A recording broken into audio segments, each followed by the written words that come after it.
You ask Tiger to calculate. This deals with linear inequalities with one unknown.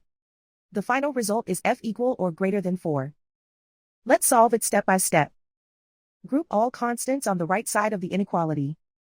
Add 1 to both sides.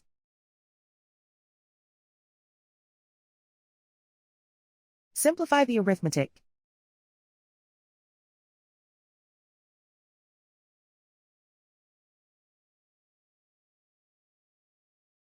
Isolate the f. Multiply both sides by 2.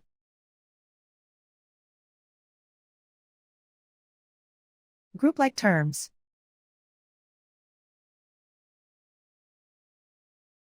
Multiply the coefficients.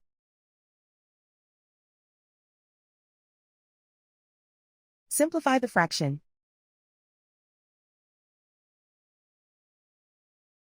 Simplify the arithmetic.